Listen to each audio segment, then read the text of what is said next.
Teaching परीक्षा में दोस्तों आपका स्वागत है। यहाँ पर देखिए प्योर एनसीईआरटी कराया जा रहा है जो आपको बीपीएससी एग्ज़ाम के लिए बहुत ही रामबाण है। ठीक है, जैसा कि आपको पता है कि जो आपका एनसीईआरटी में डू यू नो रहता है, इंग्लिश में अगर बात की जाए तो हिंदी में क्या आप जानते हैं, तो ये आपका मोस्ट इम्पॉर्टेंट इसका रोल है। क्योंकि आप बीपीएससी टीआरई 1 हो, चाहे बीपीएससी टीआरई 2 हो और टीआरई 3 में भी आप देखे होंगे दोस्तों, अच्छे खासे क्वेश्चन, चाहे वो 8 क्लास 6 क्लास का हो, 7 क्लास का हो, 8 क्लास का हो, 9 का हो, 10 का हो, आपको वहाँ से देखने के लिए मिलेगा। ठीक है, तो यहाँ पर जिनका भी अपना सब्जेक्ट है, अगर हम बात करें जो जियोग्राफी रखे हुए हैं, ठीक है, उनके लिए, और जिनका हिस्ट्री भी क्लास है उनके लिए भी। और आपको पता है जो 40 नंबर का जीएस पेपर है उसमें भी आपको दोस्तों 8 नंबर का जियोग्राफी रहता है और 8 नंबर का हिस्ट्री रहता है। तो वो सब के लिए दोस्तों ये बहुत ही अच्छा रोल निभाएगा। तो आज मैं कोशिश किया हूँ दोस्तों कि पूरा का पूरा एक ही वीडियो में कवर कर दूँ। तो चैनल को सब्सक्राइब करके जुड़े रहिएगा और अपना कमेंट जरूर करिएगा कि वीडियो आपको कैसा लगा। ठीक है, तो बिना लेट किए हुए हम लोग वीडियो को स्टार्ट करते हैं। यहाँ पर देखिए पहला है कि देखिए यहाँ पर क्या आप जानते हो, देखिए यहाँ पर मैं चैप्टर वाइज क्लियर करवाया हूँ। ठीक है दोस्तों, यहाँ पर मैं आपको हर चीज़ का यहाँ पर चैप्टर वाइज कराया हूँ। तो देखिए यहाँ पर क्या कि स्थानांतरित कृषि विश्व के विभिन्न भागों में विभिन्न नामों से जानी जाती है। ठीक है, आपका स्थानांतरित कृषि है, तो अगर आप देखेंगे दोस्तों तो आपका क्वेश्चन यहाँ रहेगा कि उत्तर पूर्वी भारत में स्थानांतरित कृषि को क्या कहा जाता है। तो यहाँ पर देख सकते हैं झूमिंग। मैक्सिको में क्या कहा जाता है, मिल्पा। मध्य में अमेरिका में क्या कहा जाता है, तो अमेरिका। तो देखिए बहुत सारे ऐसे में होता है कि सर मैं कैसे याद करूँ, मतलब भुला जाता हूँ। ठीक है, तो यहाँ पे देख सकते हैं कि मैक्सिको से आपको मिक्सी का वर्ड याद आ रहा है, आपको लग रहा है मिक्सी का वर्ड किया जा रहा है। तो मैक्सी से हो गया मिक्सी और मिल्पा से हो गया मिल। आपको याद भी होगा कि मिल में भी सब जाते हैं गेहूँ पिसाने। ठीक है, और इसी तरह से मिक्सी में भी सब पीसते हैं, तो पीसने से आ गया मिल्पा। ठीक है, मैक्सी और मिल्पा, ये दो चीज़ आप दोस्तों रिलेट कर सकते हैं। ठीक है, अब ब्राज़ील, देखो ब्राज़ील से आपको याद होगा कि जलील, ब्राज़ील से हो गया आपका जलील। तो क्या हुआ कि जलील करने से रोका। ठीक है, जलील करने से रोका। और यहाँ पर देख सकते हैं मलेशिया, मलेशिया को आप लदांग याद कर सकते हो दोस्तों। तो इस टाइप देखिए मैं जहाँ तक चाहूँगा कि आप लोग को याद भी हो जाए, मैं वो भी कोशिश करूँगा कि आप लोग को यहीं पर याद हो जाए। ठीक है, तो आपको तो ये चीज़, आपका एक चीज़ कंप्लीट हो गया। वही देखिए दोस्तों, यहाँ पर नेक्स्ट बात करें कि मक्का को, देखिए यहाँ पर ये भी क्वेश्चन दोस्तों आपका बीपीएससी में पूछा हुआ है कि कौन के नाम से किसे जाना जाता है। तो आपको भी अच्छे से ये तो पता ही होगा कि कौन को मक्का के जाना जाता है, आप देखे भी होंगे। ठीक है, और विश्व में इसकी विभिन्न रंग बिरंगी प्रजातियाँ पाई जाती है। ठीक है, ये चीज़ आपको यहाँ से, इससे कुछ ज़्यादा नहीं है, बस आपको खाली ये याद रखना है कि कौन के नाम से किसे जाना जाता है, तो मक्का को। ठीक है, चलिए नेक्स्ट यहाँ पर देखिए, यहाँ पर विश्व की, अब देखिए यहाँ पर एक विश्व की 90% जनसंख्या, देखिए विश्व की 90% जनसंख्या भूमि क्षेत्र के 30% भाग पर ही रहती है। यहाँ पर देख सकते हैं दोस्तों कि आपसे ये क्वेश्चन पूछा जाएगा कि विश्व की कितने प्रतिशत जनसंख्या भूमि क्षेत्र के 30% भाग पर है, तो 90%। ठीक है, और या फिर इस टाइप से रहेगा कितने प्रतिशत भाग पर ही रहती है, तो 30% भाग पर ही रहती है। ठीक है, यहाँ पर, और बाकी शेष का जो 70% है, यहाँ पर देख सकते हैं शेष का 70% भूमि पर या तो विरल जनसंख्या है, वह भी निर्जन है। तो ये आपका डाटा दोस्तों पे याद रखिएगा। ठीक है, ये डाटा बहुत इंपॉर्टेंट है। एक तो ये हो गया कि 90% जनसंख्या जो भूमि क्षेत्र के 30% भाग पर ही रहती है और से 70% भूमि पर रहती है। ठीक है, ये चीज़ आपका हो गया। वहीं देखिए नेक्स्ट, देखिए ये भी क्वेश्चन, ये देखिए आपने देखा होगा टीआरई 1 में, आप टीआरई 1 में देखा होगा दोस्तों कि ये क्वेश्चन पूछा हुआ है, आप देख लीजिएगा। टीआरई 1 का ये क्वेश्चन है कि केवल 1 सेंटीमीटर मृदा को बनाने में सैकड़ों वर्ष लगता है। और ऑप्शन देखिए यहाँ पे ऐसा ही था, क्वेश्चन यहाँ से दे दिया था, और ऑप्शन में क्या था, देखिए यहाँ पे ऑप्शन था सैकड़ों वर्ष, लाखों वर्ष, करोड़ों वर्ष, इस टाइप से था। तो आप यहाँ से दोस्तों आप अपना देखिए पूरा, और एनसीईआरटी आपका पूछा गया था कि 1 सेंटीमीटर मृदा को बनाने में सैकड़ों वर्ष लग जाते हैं। ठीक है, तो आप इसी से आपको समझ में आ गया होगा दोस्तों कितना ये इंपॉर्टेंट रोल निभाने वाला है। ठीक है, देखिए नेक्स्ट यहाँ पे बात करें तो देखिए क्या आप जानते, देखिए वर्ष 1975 में मानव उपयोग के लिए जल की खपत 3850 घन किलोमीटर प्रति वर्ष थी। तो देखिए आपसे क्वेश्चन दोस्तों ऐसा ही रहेगा कि 1975 में मानव उपयोग के लिए जल की खपत कितनी थी, तो 3850 घन प्रति किलोमीटर पर वर्ष। ठीक है, तो आपको दोस्तों ऐसा करके आपको याद रखना, जो 2000 से बढ़कर 2000 में, सोचिए 1975 में आपका 3850 था और 2000 में आपका कितना हो गया, 6000 हो गया। तो ये चीज़ दोस्तों आपको याद रखना होगा। हो सकता है कि आपका ये भी पूछे कि जो आपका जो है कि मानव उपयोग के लिए जल की खपत 2000 में कितना होगी, तो 6000 याद रखिएगा। या फिर आपसे ये भी रहेगा कि मानव उपयोग के लिए जल की खपत कितना है 1975 में, तो 3850 हो गया। ठीक है, तो ये चीज़ आपको दोस्तों याद रखिएगा। तो देखिए यहाँ आप ऐसे भी याद रख सकते हैं, आप मान लीजिए कन्फ्यूज होइएगा तो आपको तो ये भी 1975 में कम था, 5 देखिए कम था, 2000 से 2 या 6000 आप ऐसे याद रख सकते हैं। ठीक है, या अगर आपको लग रहा है कि नहीं गड़बड़ाने वाला बात है, तो देखिए 2000 से आपका यहाँ पे हो गया 3 गुना हो गया, यहाँ से 2 गुना, मोटा मोटी याद रखिए 19 दूना 38। ठीक है, 19 दूना 38, तो ऐसे भी आप याद रखिएगा 19 इंटू 2 कितना हो गया 38, और 2 तिया 6, पहले 2 गुना था अब 3 गुना हो गया। इस टाइप से बस रिलेट करके आप याद कर सकते हैं कि आप भूलिएगा नहीं। ठीक ना, चलिए वहीं अब नेक्स्ट देखते हैं यहाँ पर। देखिए एक टपकता, देखिए दोस्तों, ये भी क्वेश्चन आपका पूछा हुआ कि एक टपकता नल एक वर्ष में कितने लीटर जल व्यर्थ करता है। यहाँ पर ये भी क्वेश्चन था कि एक टपकता हुआ नल एक वर्ष में कितना लीटर जल व्यर्थ करता है, तो 1200 लीटर। कितना दोस्तों, 1200 लीटर। तो ये चीज़ आज आपको पता ही है। और अब बीपीएससी का जो है ना, बीपीएससी टीआरई में जो भी क्वेश्चन है पूरा का पूरा एनसीईआरटी है, पूरा एनसीईआरटी। अगर बढ़िया से कोई एनसीईआरटी कंप्लीट कर लिया ना दोस्तों, तो उसका आराम से हो जाएगा। और आपको लगता है कि हाँ कर मुझे करवा देना चाहिए, देखिए मेरा देखिए यही मन है कि पहले तो मैं, क्या आप जानते हैं कि सीरीज जो जियोग्राफी का है मैं वो कंप्लीट करा दूँ, उसके बाद हिस्ट्री का मैं कंप्लीट करा दूँ दोस्तों, ठीक है। ये तो आपका हिस्ट्री जो ये आपका एनसीईआरटी, ठीक है। उसके बाद मैं एससीईआरटी को देखूँ कि एससीईआरटी में क्या है, एससीईआरटी से मैं आपको क्वेश्चन करवा दूँ। उसके बाद एक मैराथन क्लास मैं सोच रहा हूँ कि एक मैराथन क्लास दे दूँ, और पूरा नोट्स के साथ। मेरे पास पूरा नोट्स है कि जो भी इंपॉर्टेंट है आपका एनसीईआरटी में। और आपको टीआरई अगर 6 to 8 का तैयारी कर रहे हो, 9-10 का तैयारी कर रहे हैं, तो उनके लिए 9-10 मोस्ट इंपॉर्टेंट, ठीक है। तो 9-10 का मेरे पास अच्छा सा पीडीएफ बनाया हुआ है, चैप्टर वाइज बनाया हुआ है, कि बस उतना ही पढ़ना है, पूरा बुक पढ़ने की ज़रूरत नहीं, क्योंकि मेरा पूरा बुक पढ़ने के बाद ही एक मतलब नोट्स तैयार किया हुआ है। तो जैसा कि आप लोग यहाँ पर देख सकते हैं, एक है दोस्तों यहाँ पर कि उभरते हुए, देखिए ये भी क्वेश्चन का पूछा हुआ था कि उभरते हुए उद्योग को क्या क्या कहा जाता है, तो सनराइज उद्योग। उभरते हुए उद्योग को क्या नाम से जाना जाता है, तो सनराइज उद्योग, ठीक है। और इसमें देखिए इसमें क्या शामिल है, आपसे रहेगा कि सनराइज उद्योग में क्या शामिल है, तो इसमें सूचना प्रौद्योगिकी, स्वास्थ्य लाभ संबंधित तथा ज्ञान से संबंधित उद्योग शामिल है। ये भी क्वेश्चन है दोस्तों आपको पूछा जाएगा। आपको पता है कि एक से अधिक वाला ऑप्शन रहता है, तो आप जरूर इसको याद कर लीजिएगा कि सनराइज उद्योग में क्या शामिल है। तो पहला तो आपका याद हो जाएगा सूचना प्रौद्योगिकी, ठीक है। दूसरा स्वास्थ्य लाभ, तीसरा यहाँ पर देख सकते हैं ज्ञान से संबंधित उद्योग। टोटल चीज़ यहाँ पर इधर हो गया। देखिए एक शब्दावली, देखिए एक शब्दावली से भी दोस्तों मुझे लगा कि नहीं ये बताना बहुत जरूरी। ये भी क्वेश्चन आपका बीपीएससी में नहीं, लेकिन हाँ आपका एसएससी में क्वेश्चन दोस्तों ये पूछा हुआ था, ठीक है। इसलिए दोस्तों मैंने ये चीज़ करवाना जरूरी समझा कि देखिए यहाँ क्या प्रगलन, तो यह एक ऐसी प्रक्रिया है जिसमें धातुओं को उसके अयस्कों द्वारा गलनांक बिंदु से तपाकर निष्कासित किया जाता है। देखिए यहाँ पर किससे, देखिए गलनांक बिंदु से। आप ये चीज़ ध्यान रखिएगा दोस्तों, क्योंकि यहाँ पर आपको यही टर्म जो है आपका आंसर निकाल देगा, ठीक है। क्या चाहिए, गलनांक बिंदु से। चलिए नेक्स्ट देखिए यहाँ पर, देखिए ग्रेट लेक्स। देखिए यहाँ पर ग्रेट लेक्स में दोस्तों, ग्रेट लेक्स में यहाँ पे आपको दे देगा कि इसमें कौन ग्रेट लेक्स में शामिल है और कौन नहीं है। यहाँ से रहेगा कौन शामिल नहीं है, तो आप 2-3 ऐसे दे देगा और आपको उसके बाद में आपको चुनना होगा। तो देखिए तो आप 5 झीलें आपका ग्रेट लेक्स में, तो 5 ऐसे से याद करिए। देखिए क्या चाहिए आपका, superior, Huron, Ontario, Michigan, eerie. देखिए यहाँ पर देखिए अगर आपको याद करना है तो कैसे याद करिए। देखिए पहला तो है देखिए एस, फिर है क्या चाहिए एच, फिर है ए, फिर है एम, ठीक है। तो आई, तो आपको देखिए ट्रिक याद करना समी। आप समी को देखे होंगे, समी जो प्लेयर इंडियन प्लेयर हैं, आप तो उनको पहचानते ही होंगे बहुत अच्छे से। तो आप समी याद कर लीजिए। देखिए और समी क्या ग्रेट प्लेयर हैं, देखिए ग्रेट है तो ग्रेट प्लेयर हैं, ठीक है, ग्रेट प्लेयर हैं। तो कौन, तो समी, SHAMI। तो आप कम से कम इतना तो याद कर लीजिएगा। ई से, आई से हो गया आपका ईरी, आप बस याद कर लीजिए। एम से हो गया आपका मिशिगन, ए से हो गया ओंटारियो, एच से हो गया ह्यूरॉन, ठीक है, और एस से हो गया आपका सुपीरियर। तो इस टाइप से दोस्तों आप याद हो गया आपका, ठीक है। आपको पसंद है तो वीडियो को जरूर लाइक करिएगा। देखिए यहाँ पर कि क्या आप जानते हैं, देखिए एक था कि भारत की जनसंख्या, देखिए यहाँ पर जनसंख्या से भी था। और ये भी क्वेश्चन आपका पूछा हुआ कि भारत की जनसंख्या का औसत घनत्व 382 व्यक्ति प्रति वर्ग किलोमीटर है। कितना है, 382 व्यक्ति प्रति वर्ग किलोमीटर है। ये चीज़ दोस्तों आपको याद रखना होगा, क्योंकि ये क्वेश्चन पूछा भी गया। ऐसा नहीं है कि क्वेश्चन नहीं पूछा गया बीपीएससी में क्या कहिए, जो भी कंपटीशन का एग्जाम है ना, आपको एनसीईआरटी से ही उठाता, तो ये चीज़ याद कर लीजिएगा तो आपके लिए ही अच्छा है, ठीक है। देखिए यहाँ पर एक है कि प्रधान, देखिए अब आप कहिए कि सर देखिए यहाँ पर प्रधानमंत्री से कौशल योजना से नहीं पूछा गया था कि प्रधानमंत्री कौशल योजना। अब कहिए कितना योजना याद करें। आपको कितना योजना याद करने की ज़रूरत नहीं है, जो एनसीईआरटी में है आप वो बस देखिए ना। आपको देखिए कि बांध बहुत है, परियोजना देखते हैं आपको बहुत सारा है, तो आपका 2 बार रिपीट किया गया क्या, सरदार सरोवर परियोजना, ठीक है, सरदार सरोवर परियोजना। तो सर कितना, तो देखिए आप एनसीईआरटी में इसका जिक्र किया गया है सरदार सरोवर परियोजना का कि कितना जिला से है, वो भी मेंशन किया हुआ है। इसलिए आपको सबको उतना ध्यान रखने की जरूरत नहीं, जो एनसीईआरटी में बस उससे पढ़ी ना।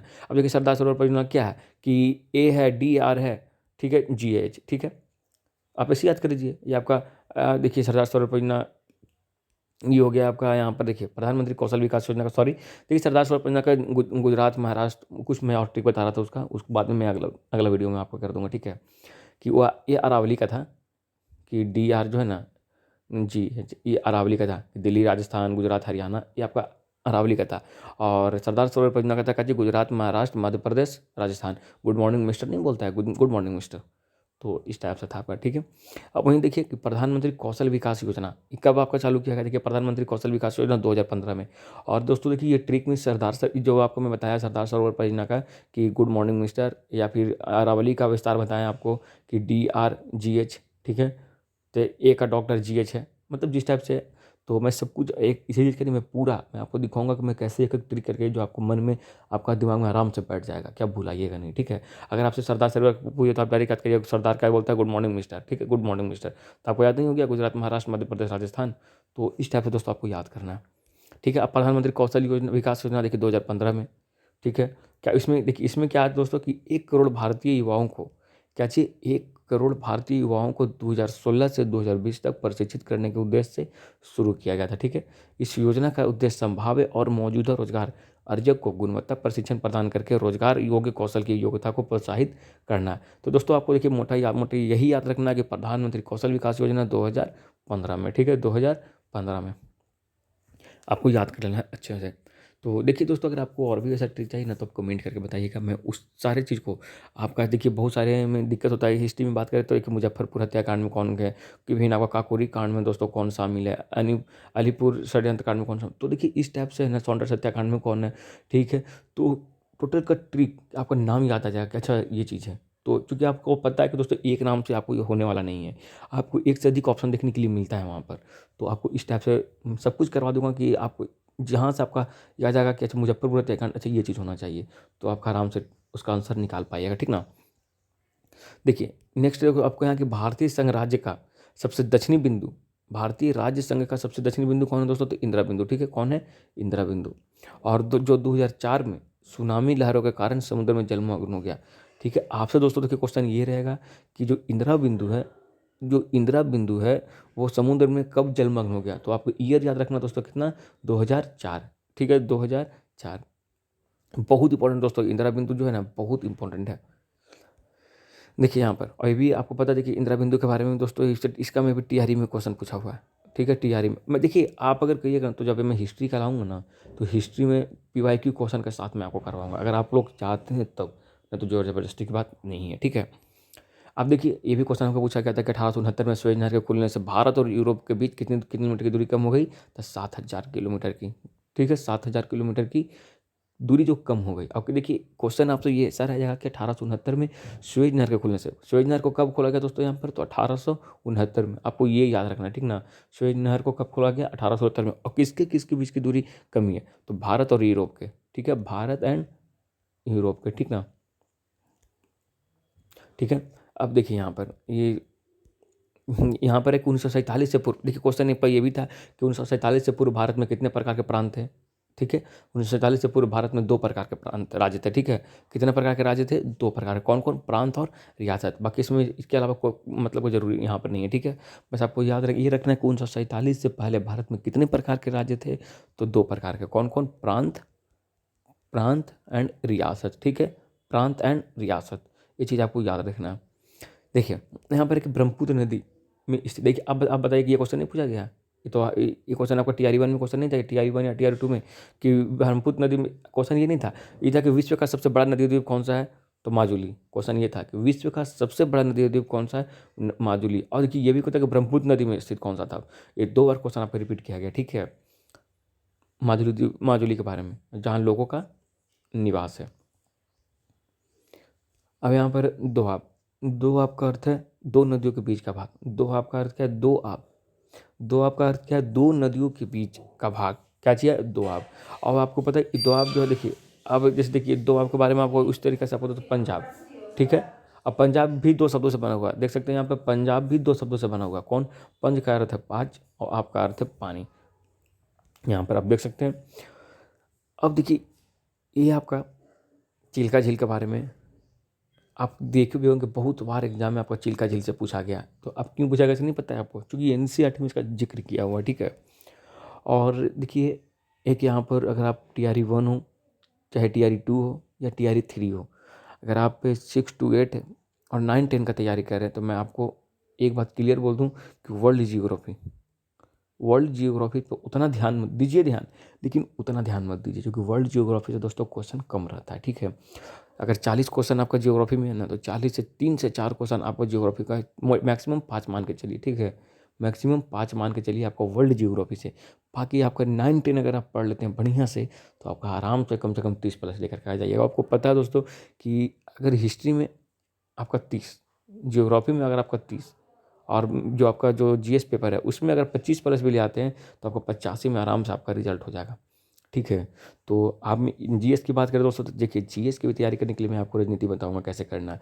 आपको मोटा मोटी वो सब मत देखिए, मैं एक एक चीज़ आपको रणनीति बताऊंगा कैसे लेके आना है, ठीक है। अब यहाँ पर देखिए चिल्का झील भारत में खारे पानी की सबसे बड़ी झील है। अगर आपसे दोस्तों पूछे क्वेश्चन ये कि भारत में खारे पानी की सबसे बड़ी झील कौन सा है, तो चिल्का झील है, ठीक है। या उड़ीसा में है, ठीक है। चिल्का झील कहाँ है, कैसे इसको याद करिएगा, तो देखिए चील का काम क्या है, उड़ना। तो चील का काम क्या है, उड़ना से हो गया उड़ीसा, जो काची महानदी डेल्टा पर है। और चील, देखिए, और चील जो है ना सब पश्चिमी महान है। आप ये भी देखोगे चील जो है सब पश्चिम में काची है, महान है। तो महान से आपका हो गया महानदी, ठीक है। ये आपका ये चीज़ आपका याद हो गया। वहीं देखिए आप यहाँ पर नेक्स्ट बात करते हैं कि भारत का एकमात्र सक्रिय ज्वालामुखी, यहाँ पर देख सकते हैं भारत का एकमात्र सक्रिय ज्वालामुखी अंडमान और निकोबार द्वीप समूह के बैरन द्वीप पर स्थित है, ठीक है। कहाँ स्थित है, बैरन द्वीप पर। और ये आपको दोस्तों प्रीवियस में आपका टीआरई 2 में भी शायद क्वेश्चन आया हुआ था। कभी कमेंट करिएगा जो टीआरई 2 का क्वेश्चन जो देखे होंगे पेपर, आप जरूर कमेंट करके बताइएगा कि हाँ टीआरई 2 में ही आया था ना ये, कि टीआरई 1 में था। देखिए विश्व की सबसे बड़ी अपाहद्रोणी किसकी है, अगर विश्व की, देखिए विश्व की अगर बात करें ना, तो विश्व की सबसे बड़ी अपाहद्रोणी अमेजन की है। लेकिन अगर भारत की सबसे बड़ी नदी अगर बात करें तो कौन है, गंगा, ठीक है। देखिए गंगा तो है, लेकिन देखिए यहाँ से भी क्वेश्चन याद आया, चूंकि एनसीईआरटी में इसका जिक्र किया गया, ठीक है। चलिए यहाँ पे बताता हूँ। देखिए गंगा की लंबाई, देखिए गंगा की लंबाई कितना है बिहार में, बिहार में कितना है, तो देखिए बहुत सारे स्टूडेंट का कमेंट क्या रहेगा, मैं बता दूं 405 किलोमीटर, ठीक है। और आप अगर ये आपका पीवाईक्यू में इस बार जो टीआरई 4 में आ गया, अगर आप 405 पे टिक कर दिए तो आपका ये नंबर मिलने वाला है। जी हाँ, क्योंकि देखिए बिहार में गंगा नदी का अब एनसीईआरटी में ये जिक्र किया हुआ है कितना, बिहार में कितना, 445 किलोमीटर। तो आपको ये वाला टिक करना है, ठीक है। जो 6 to 8 और 9-10 का स्टूडेंट है वो 445 आपको टिक करना है। आप एकदम ध्यान, आप एनसीईआरटी पढ़िए, ठीक है। जो है एनसीईआरटी, जैसे देखिए एक क्वेश्चन था आपका, देखिए कि टोटल रेलवे जोन की बात करें, ठीक है। टोटल रेलवे जोन की बात करें, टोटल रेलवे जोन कितना, हम लोग तो पढ़े कि टोटल रेलवे जोन 18 है। आंसर ऑप्शन भी था, लेकिन टिक नहीं किया 18। मान लीजिए 18 नहीं भी ऑप्शन था तो आप इनमें से कोई नहीं टिक करके आ जाइएगा। लेकिन क्या माना बीपीएससी क्या माना, 16, ठीक है। लेकिन ये कब माना, 2025 के पहले, ठीक है। 2025 के पहले वाले एग्जाम में, चाहे 2024 हो 2023 हो, ठीक है। लेकिन अब जो बीपीएस, अब जो 24-25 का जो एनसीईआरटी आया है, उसमें देखिए कि जो टोटल रेलवे जोन की बात किया गया है, तो टोटल रेलवे जोन 6 to 8, 9, 10 की बात करें तो वो 17 है। तो वो 17 है। अगर अब बीपीएससी में क्वेश्चन आएगा टीआरई 4 में ना कि टोटल रेलवे जोन कितना है, तो आपको 17 टिक करके आना है। ये चीज़ देखिए सारा एनसीईआरटी का खेल है। एनसीईआरटी जिस पर जिसका कमांड है वो आराम से उसका बीपीएससी हो जाएगा, ठीक है। तो आपका ये हो गया। अगर हम बात करें तो कि टोटल, अभी बात करें टोटल रेलवे जोन कितना है, तो आपको 17 टिक करके आंसर आ जाना है, ठीक है।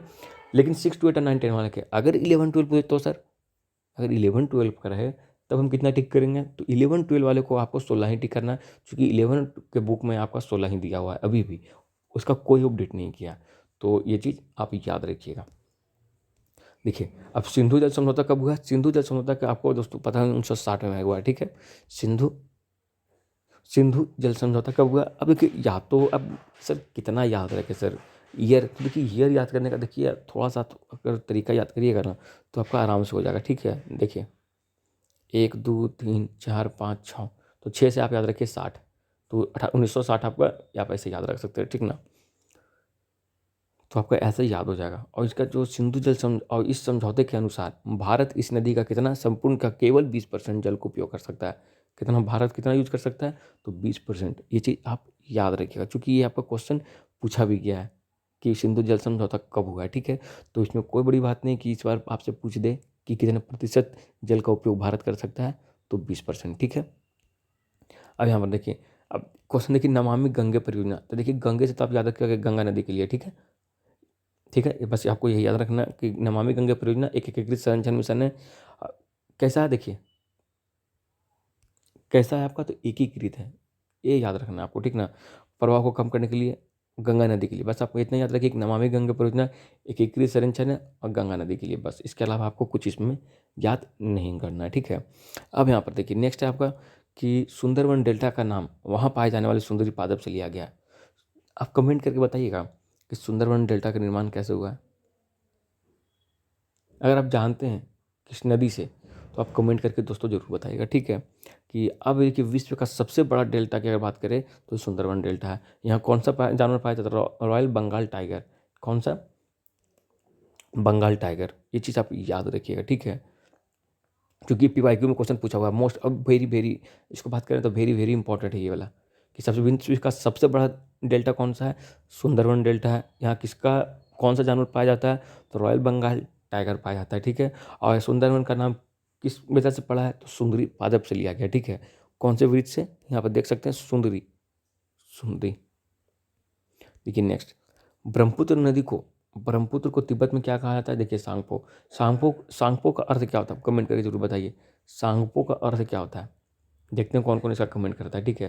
क्योंकि आपको पता है कि इसका एनसीईआरटी में इसका जिक्र किया गया, एनसीईआरटी में इसका जिक्र किया गया सांगपो का, ठीक है। तो ब्रह्मपुत्र को तिब्बत में कहते हैं सांगपो और बांग्लादेश में कहते हैं जमुना। देखिए, ब्रह्मपुत्र को तिब्बत में सांगपो कहते हैं, ब्रह्मपुत्र को बांग्लादेश में जमुना कहते हैं, ठीक है। ठीक है, तो ये चीज़ आप दोस्तों याद रखिएगा, बीबीजे। तो ये चीज़ तो आपका दोस्तों याद हो गया। देखिए कैसे, ब्रह्मपुत्र को तिब्बत में सांगपो, बीटीएस याद रख लीजिएगा, बीटीएस और बीबीजे। अब मान लो बीबीजे बोलेगी, वही ना सुनिएगा आप, अदर तो आप कुछ कर नहीं सकते हैं इसमें, ये तो आपका नियम है, ठीक है। तो आप ऐसे याद कर सकते हैं। देखिए, एक तो आप था नमामि गंगे नर्मदे, यहाँ पर देख सकते हैं कि नमामि देवी नर्मदे, देखिए ये है नमामि देवी नर्मदे। और यहाँ पर देखिए नमामि गंगे परियोजना, तो गंगे परियोजना गंगा नदी के लिए है, और नमामि देवी नर्मदे, नर्मदे में आपको वहाँ पर मिल जाएगा आपको नर्मदा नदी के लिए, ठीक है। देखिए अब ये जो है ना आपका मध्य प्रदेश में, यहाँ पर आप देखिएगा तो मध्य प्रदेश में शुरू किया गया है। आपसे दोस्तों देखिए यहाँ पर क्वेश्चन ये भी पूछा जाएगा कि नमामि नर्मदे के संरक्षण के लिए कहाँ एक योजना शुरू किया गया है, तो मध्य प्रदेश में। कौन, नमामि देवी नर्मदे। आपसे क्वेश्चन रहेगा कि नमामि देवी नर्मदे कहाँ शुरू किया गया, तो मध्य प्रदेश में शुरू किया गया, ठीक है। यहाँ पर देखिए भारत में दूसरा सबसे बड़ा जलप्रपात, देखिए आप ये भी क्वेश्चन देखिएगा शिव समुद्रम के बारे में पूछा गया था। सबसे पहले याद रखिएगा शिव समुद्रम जो कौन सा नदी पर है, तो कावेरी नदी पर, ठीक है, कावेरी नदी पर, ठीक है। और इसका जो इसके द्वारा देखिए, इससे शिव समुद्रम के नाम से भी जाना जाता है, प्रपात द्वारा, ठीक है, उत्पादित विद्युत मैसूर, बेंगलोर और कोलार एमबी के, ठीक है। तो आप याद रखिएगा, ठीक है, ये मैसूर, बेंगलोर और कोलार स्वर्ण क्षेत्र को प्रदान किया जाता है। आप इसका कमेंट करके बताइएगा कि भारत का सबसे बड़ा जलप्रपात कौन सा है, ठीक है। इसलिए मैं इसको कट नहीं किया कि मैं आपसे एक क्वेश्चन पूछना चाहूँगा कि भारत का सबसे बड़ा जलप्रपात कौन सा है, ठीक है। यहाँ पर देखिए कि पृथ्वी के धरातल के लगभग 71% भाग जल से ढका हुआ है। कितना प्रतिशत, 71% भाग जो है जल से ढका हुआ है, लेकिन 97% ही जल लवणीय है। 71% में भी कितना, 97% जल जो है लवणीय, और 3% स्वच्छ जल के रूप में उपलब्ध है। अगर आपसे क्वेश्चन है कितने प्रतिशत जो है स्वच्छ जल के रूप में उपलब्ध है, तो 3, ठीक है, याद रखिएगा कितना प्रतिशत, 3%। यहाँ पर देखिए बड़े आकार वाली झीलों को क्या कहा था, समुद्र, ठीक है। बड़े आकार वाले को क्या कहा गया, समुद्र, जैसे कैस्पियन, मृत, अरल। अब देखिए कैस्पियन सागर जो है ना, कैसी झील है, मीठा, खारा। तो देखिए याद करने का तरीका, देखिए हर चीज़ को कोशिश करिए अब खुद से रिलेट करने का। अब कैस्पियन से याद नहीं आ रहा है, देखिए कैसे में साउंड नहीं आ रहा, कैसे पिए, आप पढ़िए ना, कैस्पियन, कैसे पिए, काहे कैसे पिएंगे, जो खारा है। तो आप इस टाइप से दोस्तों याद कर लीजिए, ठीक ना। यहाँ पर देखिए कुछ क्षेत्रों में रात एवं दिन के तापमान में बहुत अधिक अंतर होता है। थार के मरुस्थल में दिन का तापमान 50 डिग्री है, तो रात में कितना, 15 डिग्री है। दूसरी ओर केरल या अंडमान निकोबार द्वीप में दिन और रात का टेम्परेचर कितना, लगभग समान रहता है, लगभग समान रहता है। तो ये चीज़ आप दोस्तों आप याद रख लीजिएगा, ठीक ना, कि कहाँ ज़्यादा फर्क है, आपका थार के मरुस्थल में। दिन में अगर 50 डिग्री तो रात में एकदम सीधा 15 डिग्री पहुंच जा रहा है। देख लीजिए कितना का गैप है। तो इस टाइप से दोस्तों आपको याद रख लेना है। देखिए मौसिनराम के बारे में बात करें तो मौसिनराम विश्व में सबसे बड़ी अधिक वर्षा वाला क्षेत्र है। ये भी क्वेश्चन आपका टीआरई में क्वेश्चन पूछा हुआ है। और देखिए यहाँ से 2 क्वेश्चन आपका बना है। एक तो आपका मौसिनराम के बारे में क्वेश्चन पूछा है और एक ये भी क्वेश्चन था। देखिए यहाँ पर देखिए स्टैलेक्टाइट और स्टैलेगमाइट ये दोनों क्वेश्चन आपका पूछा गया कि किससे निर्मित है। तो आप याद रखिएगा जल से, ठीक है। वर्षा से, जल से, आपका ऐसा नहीं रहेगा, ठीक है। पवन से नहीं, आपका पवन से जो टिक गया था वो गलत था, इसलिए पवन से तो नहीं होगा, ठीक है। तो अधिक वर्षा वाला क्षेत्र है तथा यहाँ इस प्रकार का गुफाओं के लिए प्रसिद्ध है। तो ये चीज़ देखिए 2 क्वेश्चन यहाँ से आपका एक ही स्लाइड से आपको 2 क्वेश्चन बना होता है, एक मौसिनराम के बारे में, एक इसके बारे में। तो सोच लीजिए कितना इंपॉर्टेंट दोस्तों आपके लिए ये वीडियो रहने वाला है। तो ज़रूर इसको आप पूरा देख करके और कमेंट करके बताइएगा कि क्या हिस्ट्री का भी मैं ऐसा ही लाऊं या पीवाईक्यू क्वेश्चन के साथ में कराऊं, ठीक है। वह वनस्पति जो कि मूल रूप से भारतीय है उसे देशज कहते हैं, लेकिन जो पौधे भारत के बाहर से आए हैं उसे विदेशज कहते हैं, ठीक है। देखिए यहाँ पर भारत जीव सुरक्षा अधिनियम, देखिए भारत जीव सुरक्षा अधिनियम कब लाया गया? भारत जीव सुरक्षा अधिनियम तो 1972 में। अगर आपसे क्वेश्चन पूछा जाए कि भारत जीव सुरक्षा अधिनियम कब लाया गया, तो देखिए जीव का सुरक्षा कब होगा, तरीका याद करिए कि जीव का सुरक्षा कब होगा, जब आप साथ दीजिएगा। साथ दोगे तब ना, जब आप साथ दोगे तभी तो आप यहाँ पर जीव का सुरक्षा कर सकते हैं। तो 7-2 से याद हो गया 1972, ठीक है। देखिए नेक्स्ट, देखिए दोस्तों ये अब मैं आपको स्लाइड बस खाली आपको दिखा दूँ, इसका स्क्रीनशॉट ले लीजिए और ये स्लाइड से दोस्तों आप अच्छे से याद कर लीजिए। क्योंकि देखिए यहाँ पर चूँकि मैं लंबा समय क्यों आप लोगों को ख़राब करूँ। देखिए सर्पगंधा किस चीज़ में काम करता है, जामुन क्या है, अर्जुन में क्या है, बबूल में क्या है, नीम में क्या है, तुलसी पादप क्या है, कचनार क्या है। देखिए यहाँ पर देखिए अगर आपसे पूछा जाए कि रक्तचाप के निदान के लिए किसका उपयोग किया जाता है, ठीक है, तो आप सर्पगंधा इस टाइप से दोस्तों आपको याद कर लेना है, ठीक ना। तो आप इसका स्क्रीनशॉट लीजिए। यहाँ पर भी देख लीजिए कि आयुर्वेद में लगभग कितने अगर आपसे क्वेश्चन पूछा जाए कि आयुर्वेद में कितना पादप का वर्णन है, तो आप याद रखिएगा दोस्तों 2000। आयुर्वेद में कितना 2000 पादपों का वर्णन है, ठीक है। तो ये चीज़ आपको स्क्रीनशॉट ले लीजिएगा। चूंकि लंबा यहाँ पर है तो इसलिए मैं आपको लंबा समय आप स्क्रीनशॉट लेकर खुद से इसको रिलेट कर लीजिएगा, याद कर लीजिएगा। देखिए एशियाई शेर जो है कहाँ पाया जाता है? केवल गुजरात में। एशियाई शेर केवल गुजरात में पाया जाता है। तो आप और गुजरात के भी कौन से जंगल में? तो गिर जंगल में, ठीक ना। अगर आपसे पूछा जाए, देखिए यहाँ से आपको 3 क्वेश्चन बन सकता है, पहले सॉरी 2 क्वेश्चन कि एशियाई शेर कहाँ पाया जाएगा? तो गुजरात में पाया जाएगा, ठीक है। और गुजरात के भी किस जंगल में? गिर जंगल में। अगर आपसे ये भी क्वेश्चन आपका बनेगा गिर जंगल कहाँ है? तो आपका याद हो जाएगा सीधा गुजरात में। काहे कैसे याद करेंगे? तो सर आपको पता है कि गिर गया था रात में। काहे गिर गया था? जो अंधेरा था, तो गिर गया था रात में, तो इसलिए गिर गया रात में, तो गिर जंगल गुजरात, ठीक है।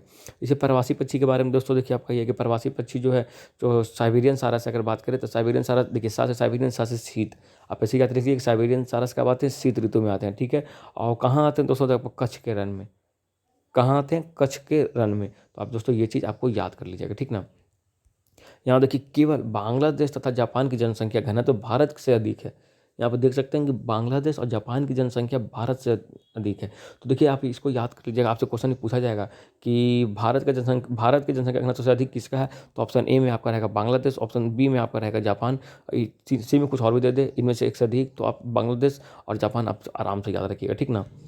तो और देखिए जनगणना के बारे में दोस्तों ये है कि आपका पहले जनगणना कब शुरू किया था? 1872 में आपका पहला जनगणना शुरू हुआ था, ठीक है। 1881 में पहली बार संपूर्ण जनगणना, अगर संपूर्ण जनगणना की बात करें तो 1881 में, ठीक है। संपूर्ण, अगर संपूर्ण वर्ड आ जाए तो 1881 में, और ऐसे पहली जनगणना की बात किया जाए तो आपको 1872 में। और देखिए ये सारा स्क्रीनशॉट जो मैं आपको दिखा रहा हूँ यहाँ पर 2024-25 वाले बुक से दिखा रहा हूँ, ठीक है। तो ये चीज़ आपको अच्छे से याद रखना है, ठीक ना।